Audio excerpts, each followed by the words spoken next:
আজকে বানাতে চলেছি কলকাতার ভাইরাল সেই তন্দুরি এগ। বেশি কথা না বাড়িয়ে চটপট বাটিতে গরম জল বসিয়ে ওর মধ্যে দিয়ে দেবো ডিমগুলোকে সেদ্ধ করার জন্য। ব্যাপারটা শুরুটা আর পাঁচটা সেদ্ধ ডিমের মতনই কিন্তু হবে।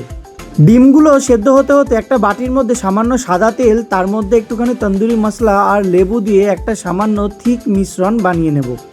মিশ্রণটা বানিয়ে সাইডে রেখে দেবো। ডিমটা সেদ্ধ হওয়ার পরে এটা কাজে লাগবে। ওদিকে দেখি ডিমটা অলরেডি সেদ্ধ হয়ে গেছে। তারপর ঝটপট ডিমের খোসাগুলো ছাড়িয়ে নিয়ে ওর মধ্যে একটু সয়া সস দিয়ে ওই মিশ্রণটার মধ্যে ডিমগুলোকে ছেড়ে ভালো করে ডিমগুলোর সাথে মাখিয়ে নেব তন্দুরির ওই মিশ্রণটা।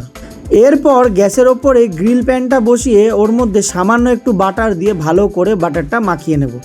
তারপরে ওই তন্দুরির মশলা মাখানো ডিমটা গ্রিল প্যানের মধ্যে ছেড়ে দেব।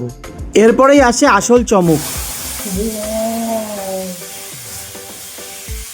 এইভাবেই কিন্তু ওই বাটারগুলো দিয়ে ডিমগুলোকে হালকা শ্যালো ফ্রাই করে নিতে হবে।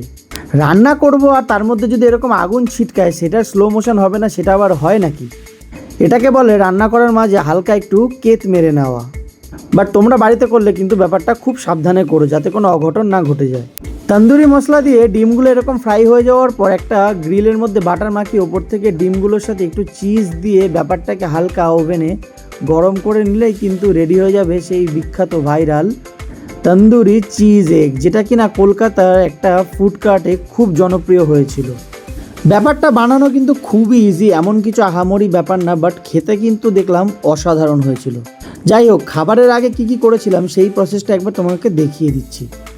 তাহলে প্রথম থেকে বলি, ডিমগুলো সেদ্ধ করে নিয়ে তন্দুরি মশলা মাখিয়ে একটু শ্যালো ফ্রাই করে নিয়ে ওপরে চিজ দিয়ে গ্রিল করে নিলেই কিন্তু রেডি হয়ে যাবে চিজি এগ তন্দুরি। ভালো লাগলে তোমরাও ট্রাই করে আমাকে কমেন্টে জানিও কেমন লাগলো। আজকের মতো টাটা।